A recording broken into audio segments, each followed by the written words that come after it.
Welcome back to Strategic Advice. I'm your host, Phil Haun, and I am joined today with Rosella Cappella Zielinski, who is an expert on teaching large courses. And today she's going to share with us her experience and her wisdom on working with teaching assistants. As you recall, in this second season of Strategic Advice, our focus is on the brand new assistant tenure track faculty. You've spent years getting your PhD. You've gone through that horrible job market and you won. And now you're like the dog that caught the car. How do you organize large courses and do you usefully use teaching assistants? So without further ado, I'll hand it over to Rosella. One more note. Disclaimer, the views expressed today are our own and not of our institutions. Rosella, welcome to Strategic Advice. Thank you for having me. I am thrilled to be here and super excited to talk about teaching assistants. Why? Because they make the world go round and make everyone's life a lot easier. So chances are you have been a teaching assistant and you probably had feelings about it, how you did, how it went, and really what the professor could have done better to make some of that grunt work of grading like just easier. And so how do you manage them? So sometimes you may have one, if it's a smaller course, but often you'll have a couple, probably 2 or 3, depending on the course size. And this, again, varies with different universities. Okay. So what is the goal of working with teaching assistants? The goal to me is to be more than the sum of its parts. So here I think about military effectiveness, pardon me, but you want to be like amongst allies. It's, my strategic brain, but you want to be more than the sum of your parts. So it's not just you and they are your assistants. You are a team that you need to be a seamless institution all in and of yourselves. And so how do you go about making a strong team where you're at the helm of this team? So there's a lot of tricks to this, and it's taken me a while to learn really the best way to do this. And a lot of it is an upfront prep. So you're doing things with your TFs before the class even starts. That's the first thing, is thinking about it before you've even gone there. You're not even in class. Everything is done prior to class starts. And so the first thing is you want to make sure that you and the TFs are all on the same page. Whatever those course goals are that you've envisioned, you want to make sure that you're all on the same page. Now, you have a vision as a professor, how you want a course to be run and a course to go. But to be more than the sum of your parts, you need to work with your TFs in designing pieces of that course. That's not them doing the work, but you want to have, I'm going to suggest is have lunch with them and say, this is what I think about this course. What do you think would be powerful? What do you think students would like?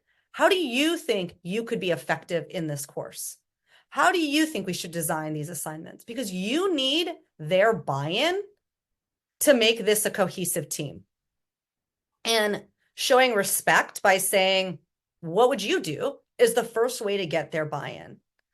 And secondly, you are probably out there lecturing, but they're the ones who are meeting one-on-one with students more often than you. So they need to understand mission design, like what you're doing. And the more they're a part of designing how this course goes, designing maybe the syllabus, designing assignments, the more that they can better translate those goals to the students.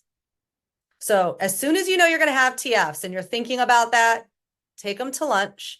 Take them away from your office. Let it be an equal space where it's not just you're at a desk and they're opposite you. Create this level playing field where you're all in it together, and think about how we can make this course successful. Ask what they think would be a good idea. And I've never gone wrong with this approach. I just want to say that because they've been closer to this experience than you in many, many ways. And they're living it. And they also are concerned, especially for those who are just TFing for the first time. And so this is also an opportunity for you to assuage your fears.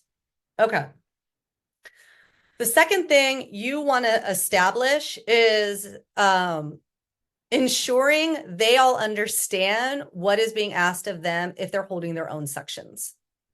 Now, you could lead from the front and tell them all what to do in every section.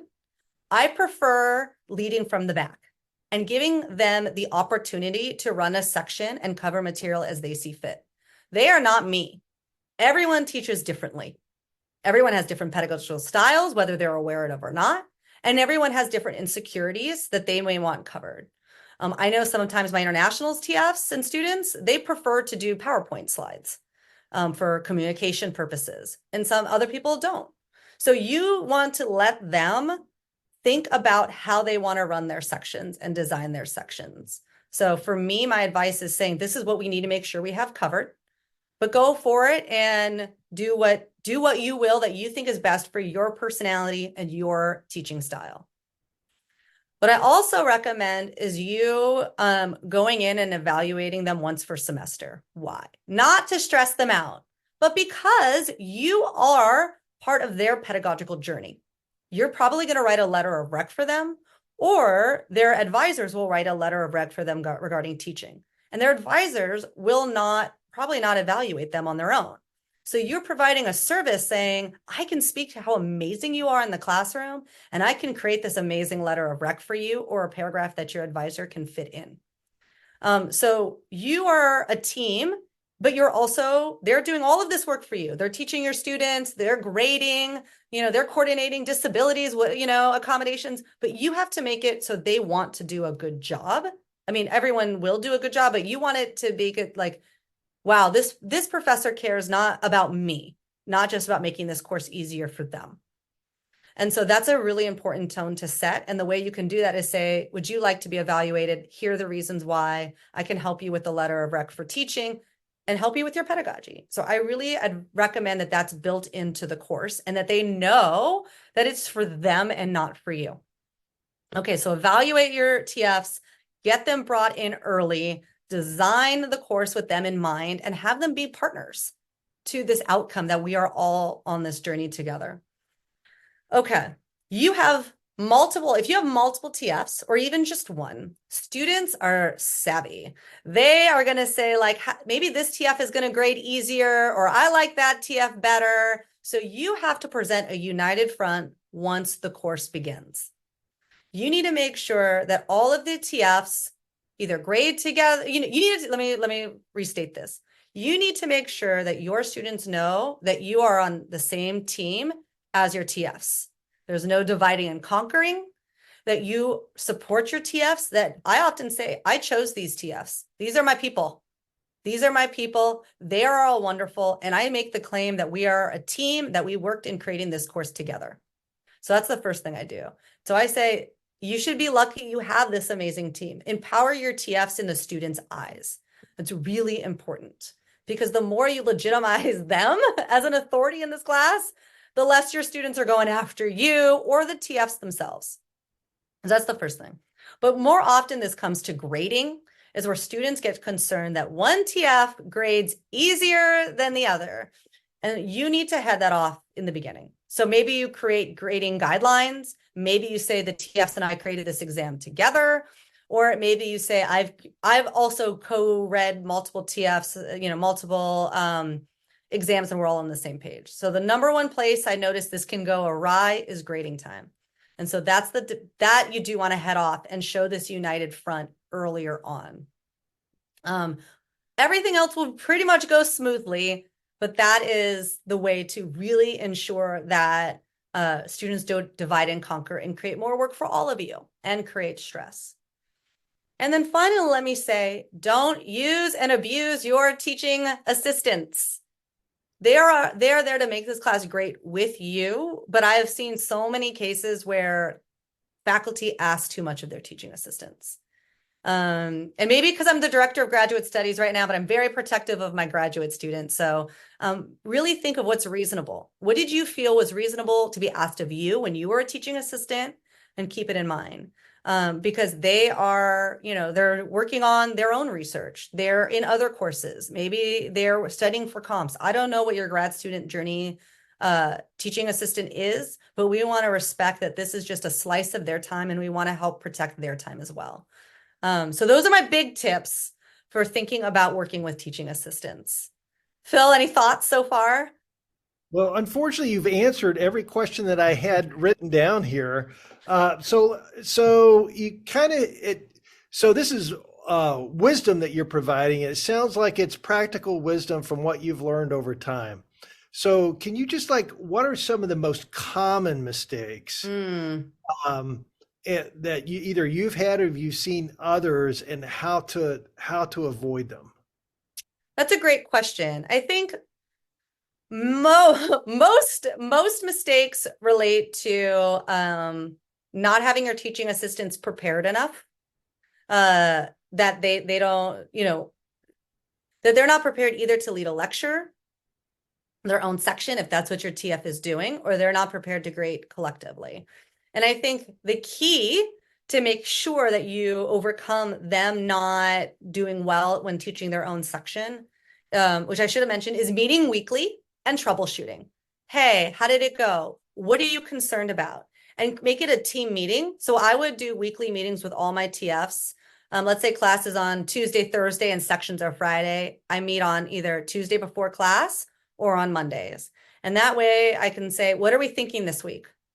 What do we think some of the problems may be with our students this week? Has anyone had any problems from previous week? And do you have any concerns related to teaching your section?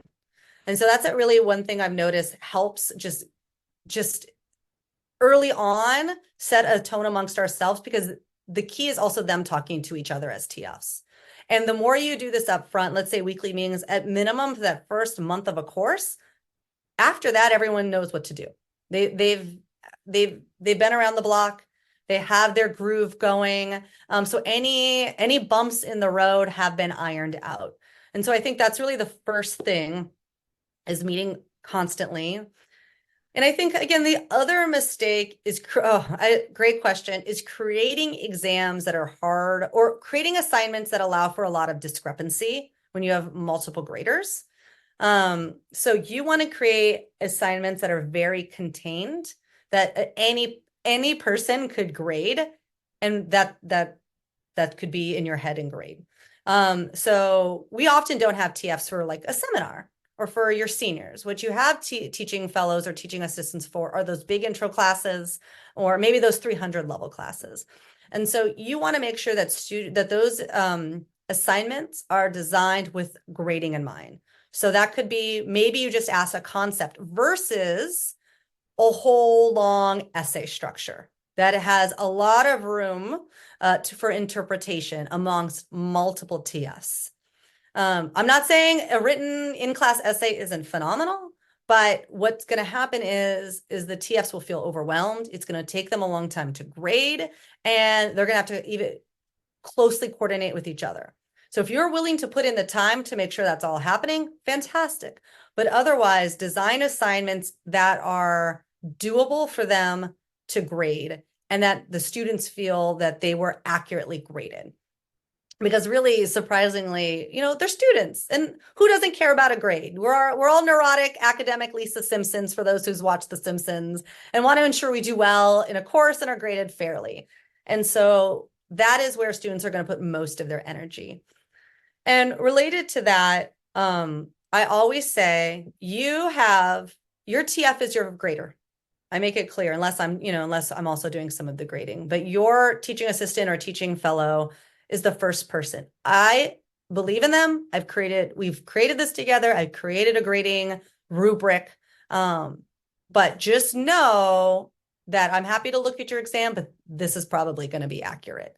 And if you set that tone early on, you're not going to have a bunch of students coming at your door and being like, this isn't fair or something. You've created that tone of fairness, and that you and your team are a team and all on the same page. And so this goes back to making sure that you set a tone at least a month before class starts, and you're already working with your TFs, and you're already designing the syllabus. And I would also say you're probably going to have teaching assistants again. And we may not get it all right the first time, and different departments have different norms. I always do multiple debriefs, and I take them out to dinner at the end, where we can have like, how did we think this went? Well, first, let's celebrate. We made it through the semester. everyone should go for a nice dinner at the end of a semester, no matter what they're doing. But let's celebrate. We made it to the end. How do you think we did? What can we do better? What would you tell your next TF? So I do exit interviews all the time with my TFs to make sure I'm getting it right for the next time. Because every group, every teaching assistant, teaching fellow, they're all going to be different. So the more you can standardize and get it through those exit interviews with your teaching assistants, the better it'll be the next time around. Okay, well, that's great. That's all the time we have today.